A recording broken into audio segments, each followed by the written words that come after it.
Once upon a velvet evening, when the skies turned a hush of indigo, and dreams began to float like feathers on the breeze, a small child named Luma stood by her window, eyes wide, heart quiet. She wasn't quite ready to sleep, not yet. The moon had just risen like a slow silver sigh, and the stars were beginning to blink open, one by one, like sleepy eyes in the sky. "Why must I sleep?" Luma whispered, "when the world is just beginning to glow." From her bed, the hush of pillows called her. "From the sky," a shimmer answered. Then, softly, with the rustle of wonder, a star descended. It hovered near her window, and from within it stepped a being no bigger than her hand. The creature was wrapped in a cloak of twilight and wore a crown of comets. It wasn't a shooting star, it was a floating one, glowing gently, like a lantern made of lullabies. "I am Nyriel," said the star being, bowing low, "guardian of the Bridge of Stars." "I heard your wandering heart." Luma blinked. "The Bridge of Stars." Nyriel nodded. "It is how dreams travel. Come, if your feet are light and your eyes are brave." Without a sound, the window opened, not with a creak, but like a sigh of leaves, and Luma stepped on to the cool night air, and the sky, the sky unfolded. The Bridge of Stars shimmered beneath her feet, like a path stitched by the moon herself. Above rooftops and whispering trees, a bridge began to form, woven from constellations, arched in soft silver light. Step by step, Luma walked beside Nyriel, her nightgown trailing stardust. "Where are we going?" she asked. "To the land of gentle things," said Nyriel. "It is where the night goes when it falls asleep." One dream blinked at Luma with eyes like polished marbles. They passed the cradle constellation, where baby dreams rocked in hammocks of soft light. Luma paused to listen. Each page turned with a hush, each note tucked like a feather beneath her heart. They passed the library of forgotten lullabies, where melodies hummed gently through books that glowed from within. The one with the flying teacups, the one where she met a lion who only spoke in poetry. Then came the cloud gardens, where soft creatures with bell-shaped ears tended to the blossoms of sleep, petals of moonless, stems of yonvine, and buds of silent song. "Everything here," whispered Nyriel, "was born from a wish not to wake too soon, because sometimes they are too soft for the waking world, but they never truly leave you." A little ahead, a silver owl perched on a lamppost spun from Saturn's rings. It looked at Luma with wide, wise eyes. At the top stood a small gate of moonlight. Beyond it, the air smelled like warm milk and whispering wind. "Have you brought a new dreamer?" it hooted. "She walks the bridge," Nyriel replied. "She carries questions." She turned and looked behind her. The Bridge of Stars arched back across the sky like a quiet song. She thought of her window, her bed, the blanket waiting like arms, ready to hold her. The owl blinked slowly, then let her find the answers where the mirror pool sleeps. They descended into a gentle hollow, where a pool reflected not only the sky, but also every dream Luma had ever forgotten. The one with the dancing trees. "Why do we forget dreams?" she asked. Nyriel kneeled beside her. Luma looked into the water and saw herself smiling. "Sleepy, but I don't feel sleepy," she whispered, although her voice now moved like honey, thick and slow. "That's only because you're still walking," Nyriel said gently. "But soon you'll rest, not like tumbling." They climbed the final hill made of dust-colored velvet, a glow in her chest that said she had walked the sky. Nyriel turned to her. "Here ends the bridge. Beyond is sleep." Luma hesitated. "Will I remember this?" she asked. Nyriel's smile was small and true, in pieces, like petals from a flower you only saw in a dream. But its scent will linger, always. Luma stepped through the moonlit gate, and in that moment she fell, but not with fear.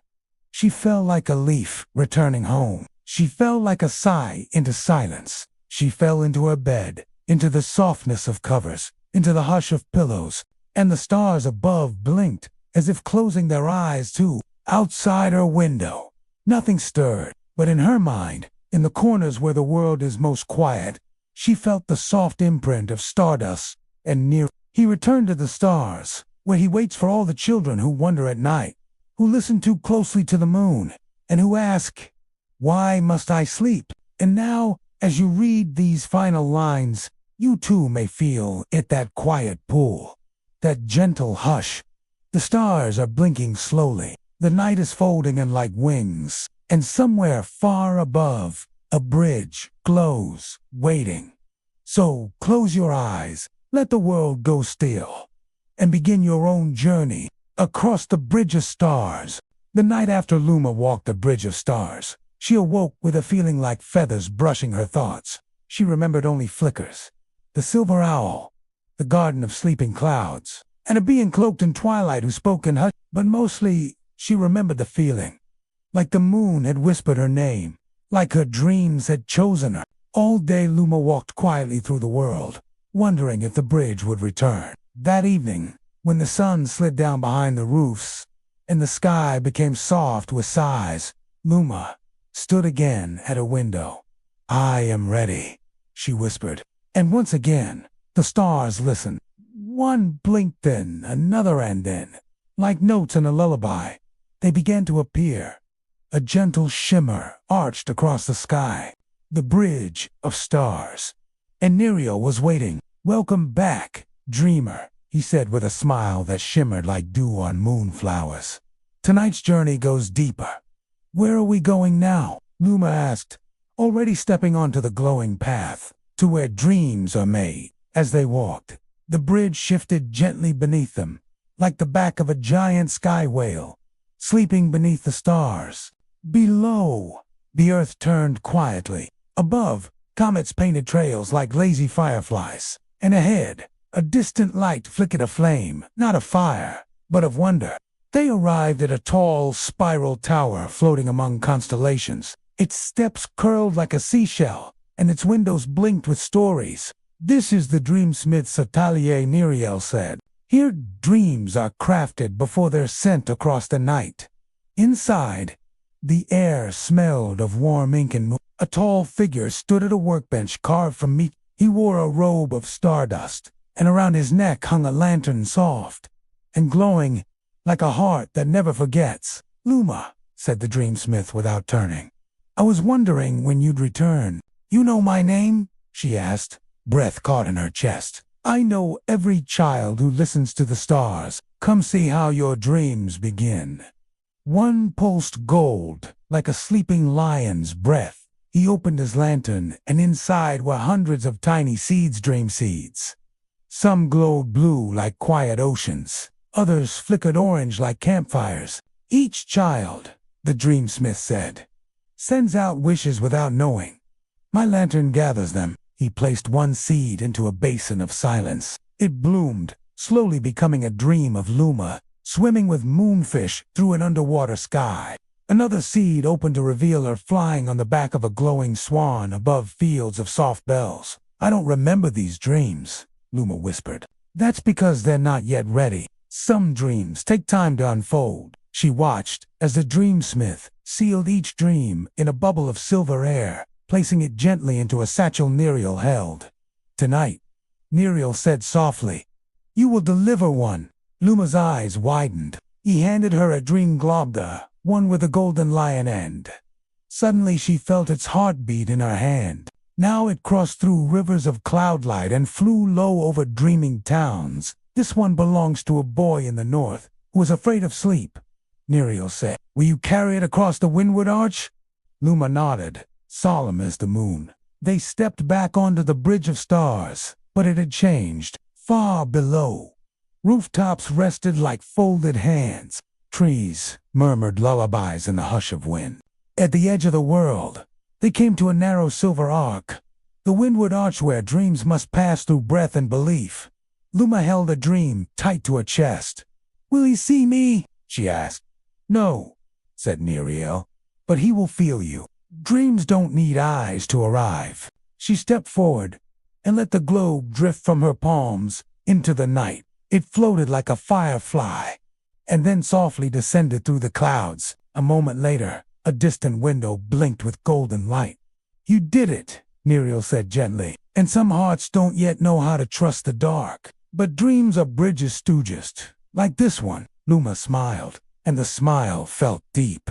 Why was he afraid? She asked. Because sleep feels like letting go, Nyriel said. They sat on the arch for a moment, watching the stars ripple across the sky. Luma lay back, her arms behind her head. Do you think I'll always walk the bridge? Maybe, Nyriel said. But one day, you may choose to build your own soul. Others can follow. She looked over at him. Can anyone become a dream walker? If they remember how to listen to the quiet, he said. And if they carry their dreams gently. The night had grown softer now. Even the stars blinked slower. Even the bridge began to dim. And Luma, wrapped in the hush of what she had seen and done, felt the pull of sleep like a tide. Nyriel guided her gently back, past the moonflowers blooming in silence, past the owls who bowed as she past the dreamsmith who watched her go with a knowing smile, back across the silver sky to her waiting window. And as her feet touched the floor beside her bed, the dream seed in her own heart bloomed quietly, unseen. She climbed under her blanket, closed her eyes, and dreamed of building her own bridge, one day, where stars listened and silence spoke, and sleep was a journey full of wonder. The next night arrived like a whisper, the kind of night that doesn't knock. It simply slips in through the window and waits. Luma, tucked in her bed, stared at the ceiling. The stars had not yet begun to blink, but her heart was already listening. She didn't call out. She didn't rise.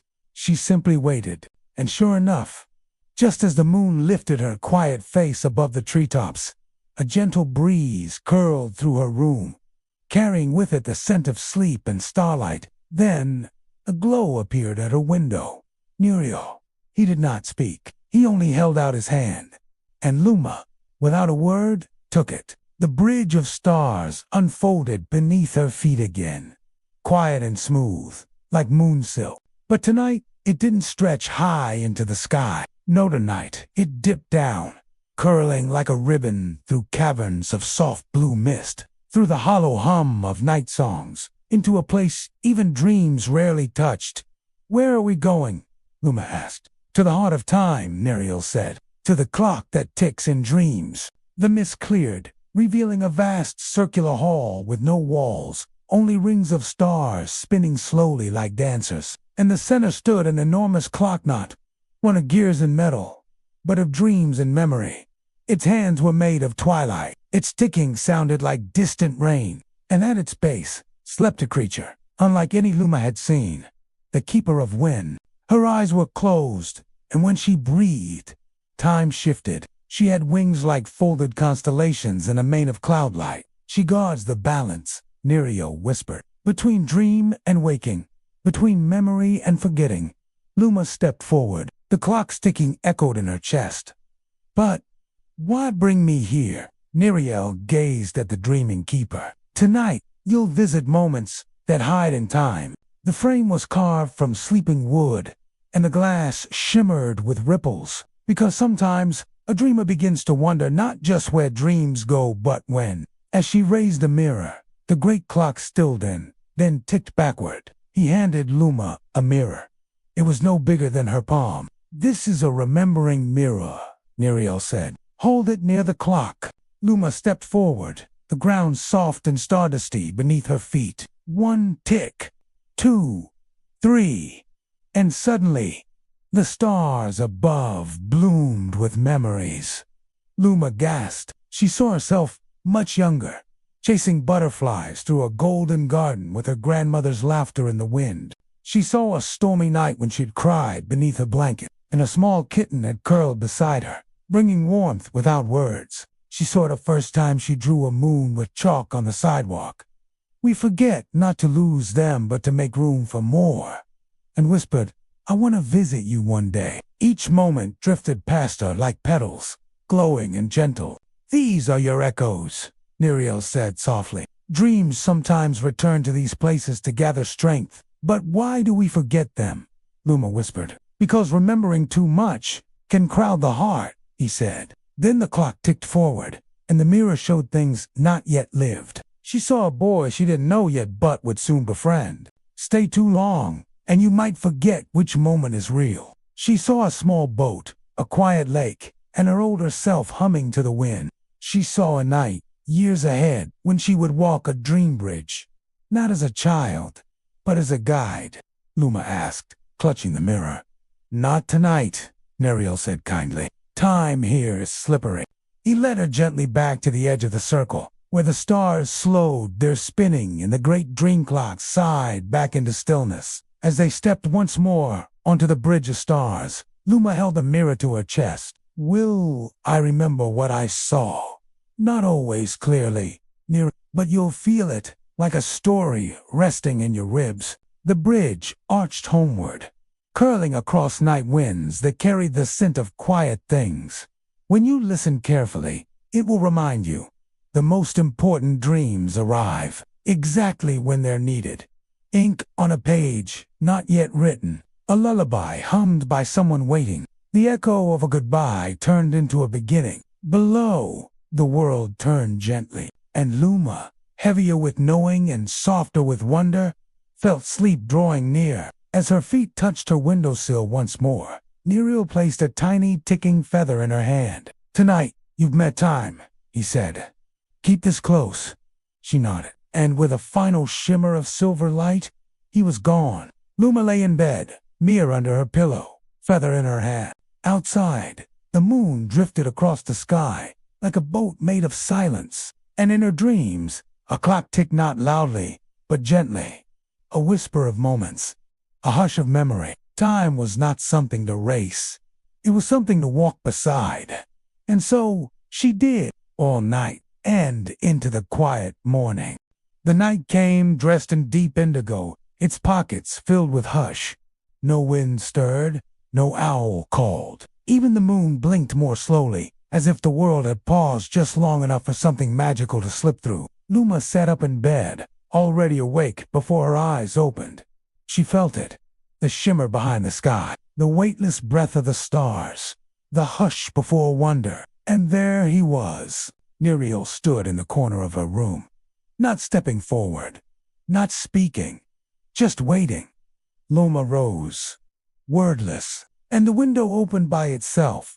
Tonight, the bridge of stars was not silver. It was deep blue, laced with veins of gold, like ink written across the sky. She stepped onto it and felt it hum beneath her bare feet.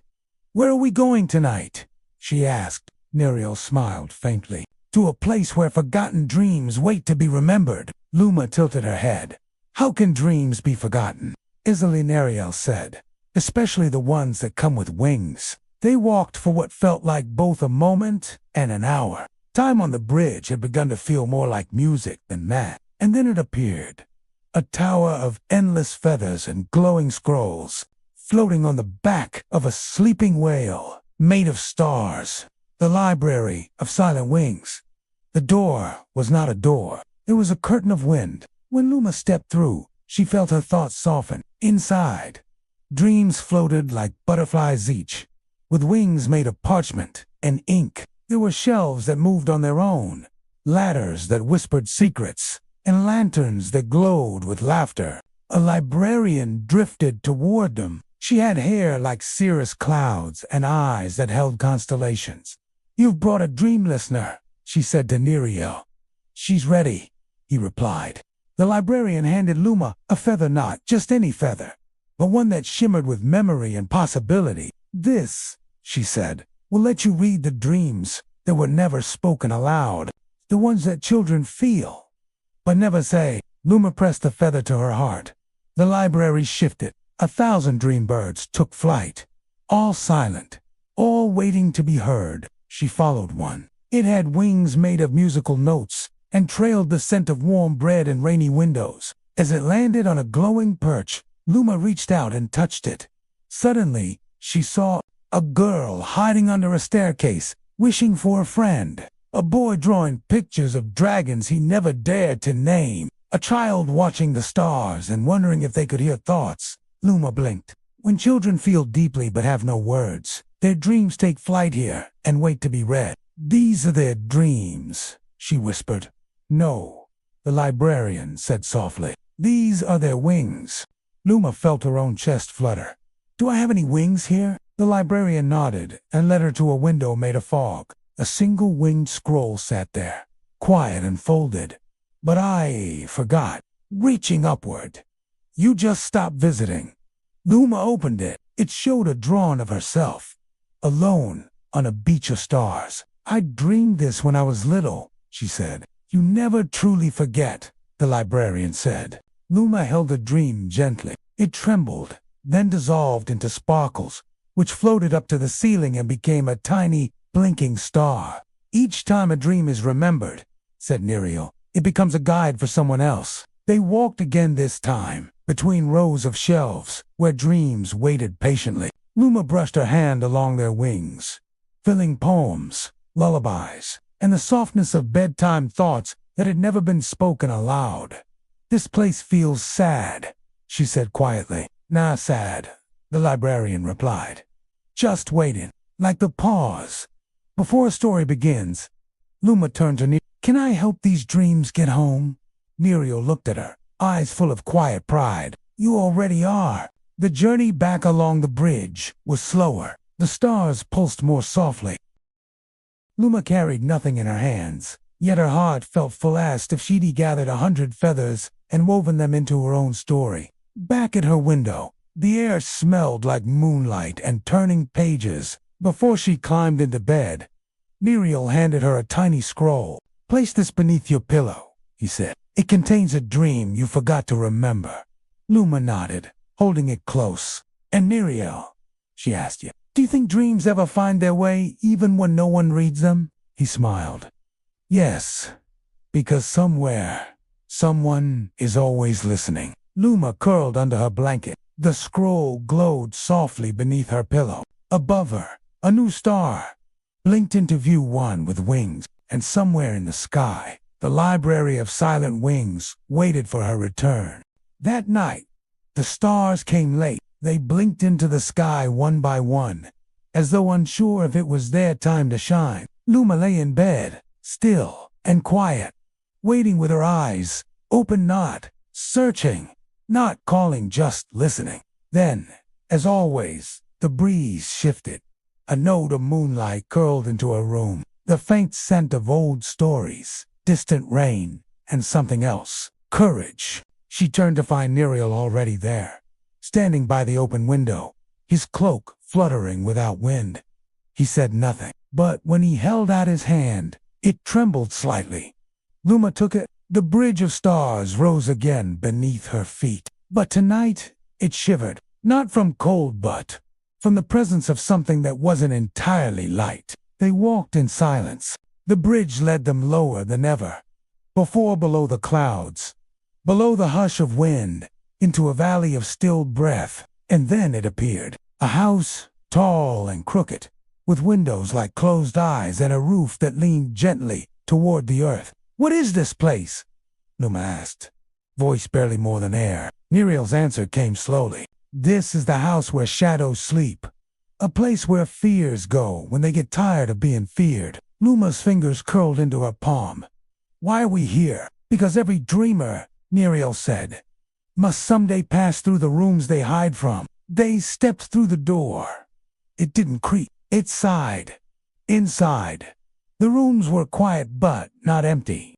There were chairs shaped like old arguments, mirrors that fogged when you looked into them, and corners that hummed with the sound of almost cries. Shadows moved but gently, not to scare, just to be seen. Luma walked slowly, her hand brushing a banister carved from forgotten questions. In the first room, she saw a younger version of herself, curled under a bed, clutching a toy rabbit, eyes wide from a storm outside. She paused. "That night," she whispered, "I thought the world would end." Nyriel nodded, but it didn't. Luma stepped closer. The shadow of that fear turned its face. It looked tired, small. She knelt down and whispered, "It's okay now. I grew." The shadow blinked, then slowly folded into light and vanished into the wall like a secret forgiven. In the next room, She found a different shadow, this one taller. It carried silence like armor. It was the fear of not being enough, of being too quiet, too small, too strange. Luma touched her own chest. The feeling still lived there sometimes. She walked up to the shadow and said, "You don't need to protect me anymore. I see who I am now." The shadow hesitated, then back. It too dissolved, room by room. She faced the quiet ghosts of her own making. None of them roared. None of them chased. They only waited to be noticed. Finally, in the attic, she found a door made of starlight, not wood, not glass, just light woven into a frame. Nyriel stood beside it. "What's behind there?" she asked. "The part that's been waiting for you to return. The part of yourself that's never been afraid," he said. Luma reached for the handle, and the door opened like a yawn. Inside was a sky. Not a room. A wide open sky, and a version of Luma taller, still her, but glowing, slightly stood barefoot on a floor of clouds. She turned and smiled. Not a big smile, just one of quiet welcome. Luma stepped forward, and for a moment, they merged. Light met light. Fear met strength, and the bridge beneath her heart grew steadier. When they stepped back into the hallway, the shadows were gone. The house had changed. Now it felt like a museum of memory, no longer heavy with fear. Luma looked to Nyriel. "Why did I have to come here? A place to let go of what you no longer need. Because sleep is not just about rest," he said. "It's about release and dreams." "Dreams?" he said. "Help carry it away." The bridge of stars lifted them once more. It didn't rush. It floated slowly through the sky, like a lullaby with wings. Back at her window, Luma turned. The house was gone, but a small shadow on her palm curled gently into her skin.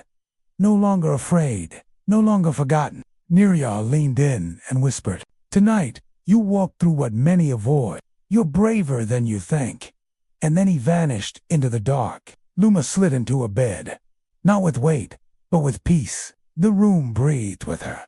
The stars blinked without fear, and somewhere in her dreams, a house stood quiet and clean, its shadows sleeping, its doors open, its sky full of her. It was a kind of night where even the stars seemed to tiptoe. Clouds drifted like old lullabies, and time itself yawned in slow, sleepy circles. Luma awoke without waking. Her body still lay beneath a blanket, but her spirit had already risen soft-footed, breath held like a secret. And there he was again, Nyriel waiting by the sill, a shimmer of silver around his shoulders. He held something in his hands this time, a tiny watch that ticked without ticking, a clock that ran on silence. "Tonight," he said gently, "we visit the one who winds the hours that carry dreams." The bridge of stars appeared with a sigh, smooth as velvet, steady beneath their feet. But it led them not into the sky, not into forests, or towers, or glowing libraries, but between the seconds, a space so narrow and soft that the wind couldn't enter. There, wrapped in endless dusk, stood a crooked workshop with no windows, only glowing hinges. Its walls were lined with clocks of every kind. Grandfather clocks made of mist, cuckoo clocks that whispered instead of chimed, and timepieces that ran backwards in their sleep. Nyriel opened the door, and a warm hush spilled out, like steam from a midnight kettle. Inside, hunched over a bench of stardust gears, sat a clockmaker. His beard was a river. His fingers, long and careful, moved like leaves drifting in twilight. "Is she ready?" he asked, without turning. "She is," Nyriel said. The clockmaker finally looked up, and his eyes were like candlelight in winter. "You must learn how time bends inside dreams," he told Luma, "and how it listens." He handed her a silver hourglass, but the sand inside didn't fall. It floated. "This measures moments," he explained, "not minutes. Moments are different." "What's the difference?" Luma asked. "Minutes pass, whether you notice or not, but moments wait until you're paying attention." He showed her a strange key, shaped like a question mark, and wound a small brass clock that blinked like a cat. This one only ticks when someone feels wonder, he said. He pointed to another. And it, he said, showing a pocket watch. This one stops when someone feels afraid. Luma leaned in, eyes wide. So time doesn't move the same for everyone. Not in dreams, not in love, not in sleep. Then the clockmaker brought out a box. It was small, dusty, locked with a ribbon of moonlight. Inside this box, he said, is a moment you forgot to live. Luma hesitated. Why would I forget? Because sometimes we move too fast. Sometimes we leave before something beautiful begins. He handed it to her. Luma opened the box slowly. Inside, she saw a scene. Her mother brushing her hair, singing softly. The love inside the silence, the music hidden in the ordinary. Luma had been in a rush that morning, wanting to run outside, barely listening. But now seeing it again, she felt the warmth of it. Can I have it back? She asked. The clockmaker smiled. You already do. Remembering is a form of time travel. Before they left, the clockmaker handed her a tiny pendant, a clock that didn't tick, only glowed. Keep this close, he said. It will light up when you're in a moment that matters. When time is whispering, stay. Luma took it, holding it close. She looked up at Nyriel. How many more places are there? As many as you need, he said. And when the journey ends, Nyriel looked at her gently. It won't end. It will simply become part of who you are. Back on the bridge, time felt different. Not faster, not slower, just softer, like something that wanted to be held. The stars above her didn't rush. They lingered, and Luma did too. When she climbed back into her bed, the pendant clock glowed briefly just once, then stilled. She smiled. She was still, and the moment held her. The night drifted in on slippered feet. Outside Luma's window, the world was a lullaby of soft clouds, slow crickets, and the moon watching gently through half-lidded eyes. But tonight felt different. Not urgent, not loud, just full. Luma sat up, already expecting him. Nyriel stood at the foot of her bed, not in shadow, but bathed in a soft golden hue, as though touched by dawn before it came. Where to tonight? Luma asked. Somewhere your heart has been calling, he replied. And when she reached out, his hand was already there. The bridge of stars bloomed beneath their feet like a ribbon of petals opening in the wind. This time, the stars above them moved in patterns, slow swirls, gentle arcs, as if drawing something invisible but certain. Do you see it? Nyriel asked. Luma narrowed her eyes. And then she did. The stars weren't random. They were forming a path of wishes each. One a thought whispered before sleep, each one rising like steam into the night. They followed the pattern until the stars opened into a wide space in the sky. A meadow, floating in the dark, lit only by the breath of dreams. It was a strange and beautiful place. The grass glowed with stardust. Every blade shimmered when touched, and scattered across the field were lanterns, hovering just above the ground, each one pulsing gently like a heartbeat. What is this place? Luma asked in awe. This is the meadow where wishes wait, Nyriel said. Here is where childhood hopes rest, until they are remembered, spoken, or fulfilled. Luma stepped forward. The meadow didn't feel empty, it felt patient, as if it had been waiting for her all along. She knelt beside a floating lantern. It showed an image. A small child wishing for a treehouse to call their own, not to play in but to be still in, a place to feel safe. Luma touched the lantern gently, and it pulsed. Did the wish come true? She asked. Not yet, Nyriel said. Some wishes take longer, not because they are forgotten but because the heart must grow into them. She walked farther. Another lantern drifted beside her. This one held a quieter image. A whispered wish to hear, I'm proud of you, just once. Luma blinked, her chest warm and aching at the same time. And each one matters. So many wishes, she murmured. So many hearts. Yes, Nyriel said. They came to a clearing where no lanterns floated, only a single flower, blooming in silver light. It turned toward Luma as she approached. "This one," Nyriel said, "is yours?" Luma bent down. Inside the petals, she saw herself very small, standing on a stage made of light, whispering into the dark.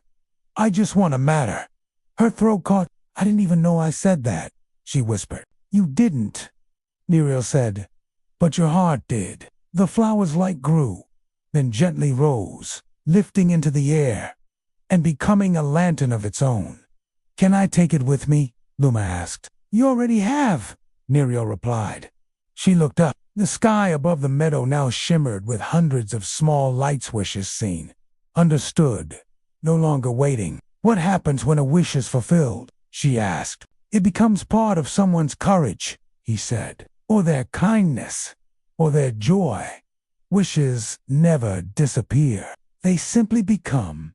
As they turned to leave, a gentle wind stirred the grass. The lanterns danced slightly, as if waving goodbye.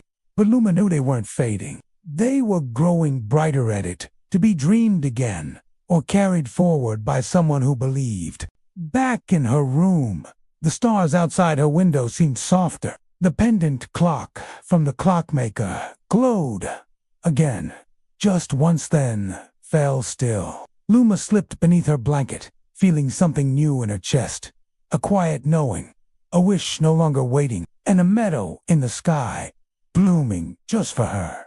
The night was so still, it seemed even time had curled up somewhere to rest. Luma stirred in her sleep, not because something caught her, but because something remembered her name. She opened her eyes slowly. Nyriel was already there, not standing this time, but seated by her window reading a book bound in dusk. He closed it gently and looked up. "Tonight," he said. We turned the page. She reached for his hand. The bridge of stars appeared once more, but tonight it rose in silence, as though wrapped in velvet. No wind, no music, only the hush that comes before a secret is told.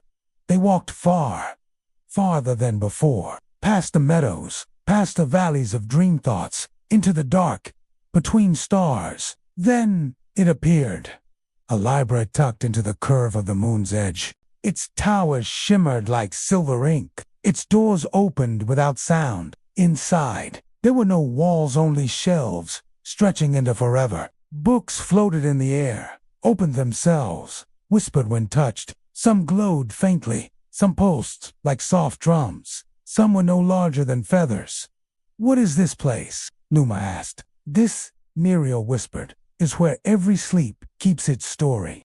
Every dream, every question, every moment forgotten by morning." A book floated toward her. Its cover bore her name. She opened it, and inside, not words, but scenes, tiny flickers of memory.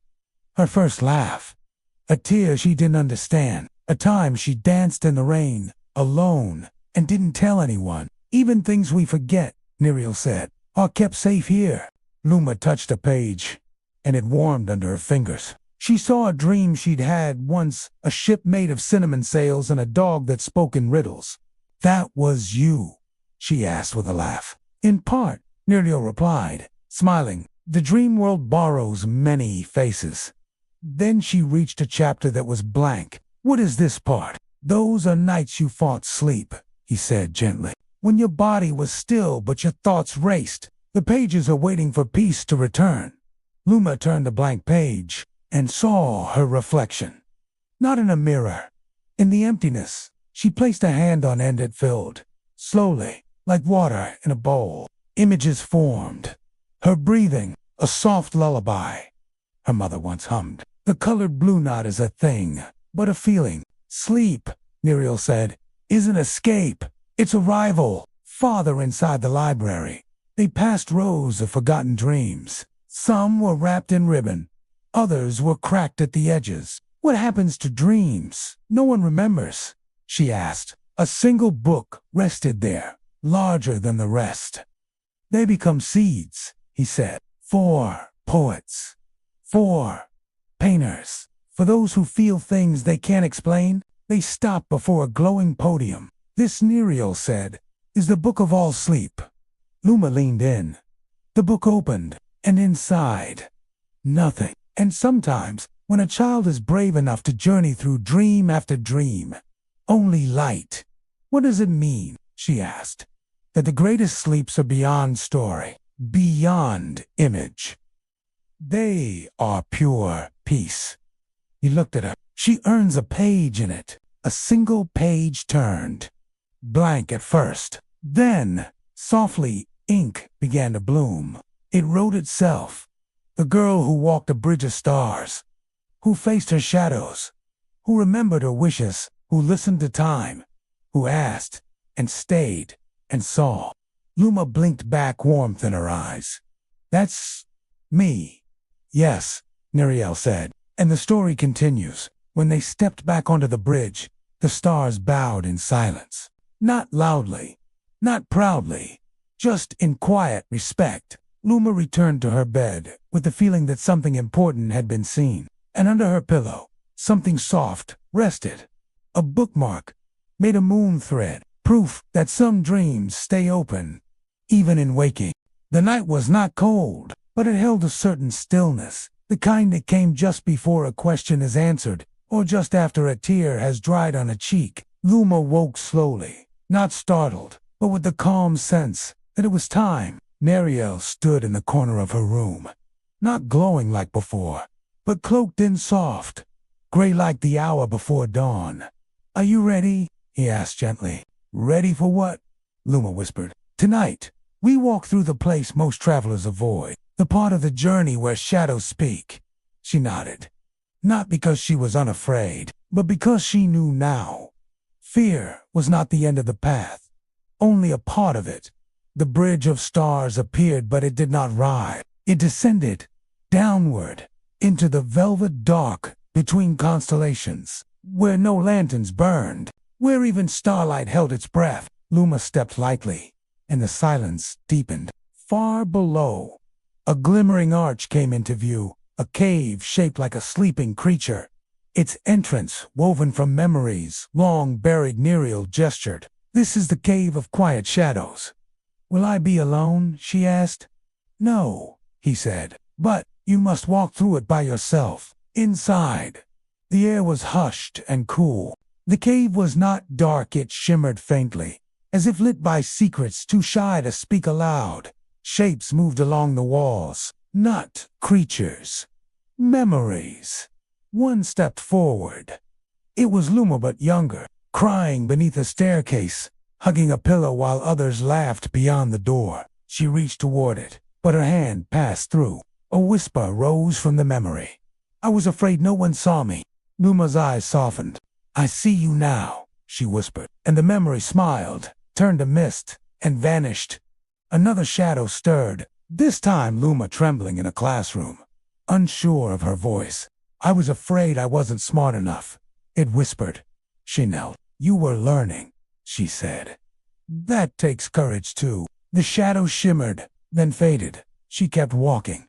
The cave felt warmer now, not bright, but gentler. More shadows came, none of them monstrous, only parts of her that had once felt lost, or small, or unseen. And each time she faced one, it softened. At the deepest point in the cave, Luma found a pool of still water. Its surface was like glass. When she looked in, she didn't see her reflection. She saw a shape curled deep inside herself. Small, afraid, alone. She reached into the water, touched it, and whispered, You're safe now. The water rippled once, and then the shadow within opened its eyes, smiled softly, and rose into light. The cave shifted. Its walls breathed. The hush turned into hushed songs, and Luma stood taller. She had not defeated her fears. She had listened to them, and they had changed. When she stepped back onto the bridge of stars, Nyriel was waiting. He looked at her quietly and bowed. You walked the path most don't, he said. Was it the end of the journey? Luma asked. He shook his head. No. But it was the part your soul needed to meet before the final night. Back in her bed, the silence of the cave lingered, not heavy, but comforting. On a bedside table rested a stone, smooth, glowing faintly from within. When she touched it, she heard only this. You are brave. Even when quiet, she smiled, and sleep came not like a curtain, but like a friend returning home. The night arrived like a soft breath, so quiet that the world seemed to lean in. Luma sat up before her eyes even opened. She knew. Tonight was the last step. Nyriel waited, not standing, not sitting, but floating, just a little above the floor. His cloak shimmered with every color sleep had ever known.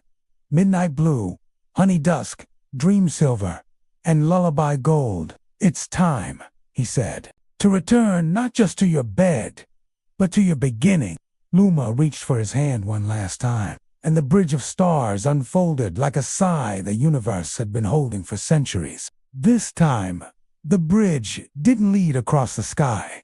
It led into it, higher than before, beyond dreams, past the meadows, the memories, the library, the cave, into a place with no walls, no floor, only light, soundless and soft, everywhere. In its center, a great glowing heart beating slowly. It wasn't a heart like a body's, it was the heart of the sky. And every beat whispered, "You are not alone. You are loved. You are safe to rest." Nyriel stepped back. Luma stood at the edge of the light. It welcomed her, not like a command, not like a pull, but like a lullaby sung by someone who knew her name before she was born. She entered, and something inside her fell silent, not lost, just no longer needing to speak. She heard every voice that had ever loved her, every moment she had ever smiled, every wish she had not yet made, and in the center of it all, a single thought bloomed. This is what it means to let go. There was no fear here, no rush, no should, only stillness that felt like being held, only quiet that felt like being understood, only peace. After what could have been a moment, or forever, she stepped back. Nyriel was there, smiling. "What was that place?" she asked. "The center of sleep," he said, "where even dreams rest." "Why did I have to go there?" "So you'd know that sleep is not leaving the world. It's returning to the part of it that always holds you." They walked the bridge one final time. But this time, Luma led. She remembered the meadows, the clocks, the shadows, the wishes, all of it part of her now. And when they reached her window, Nyriel did not speak. He only bowed his cloak, dimming gently. And Luma, with a small smile, whispered, "Thank you for walking me home." She climbed into bed. The stars outside her window didn't blink. They watched, and one by one, they closed their eyes too. On her pillow was a feather, not golden, not silver, but the same soft color as the sky before a dream begins. She placed it under her cheek, breathed once, and the heart of the sky pulsed within her. Luma slept, not to escape the world, not to forget it, but to return to the place inside herself where everything was already whole. The bridge of stars had done its work, and sleep, gentle and sure, wrapped her in the story of the night. Morning tiptoed into the world like a secret. It didn't burst through the clouds. It whispered through the leaves, stretched through the curtains, and warmed the edges of Luma's dreams. She stirred softly, not startled, not heavy, but with a lightness that felt new. The sky outside was painted in blush and soft gold. Birdsong drifted like threads across the stillness. Luma sat up. Her bed felt the same, but her heart remembered the stars. And though her room was lit with sun, a shimmer lingered in the corner where Nyriel once stood. She looked to her pillow. The feather's still there, not glowing now, not magical in appearance, just soft, just real. She tucked it into a small wooden box and whispered, "Thank you." As she rose and stretched, something inside her stretched to a quiet part, a deep part, the part that had walked meadows made of wishes, that had listened to shadows, that had touched the heart of the sky. She smiled, not because of what she had done, but because she knew now that even daylight held magic, even waking could be wonder. Later, as she brushed her hair, a question came.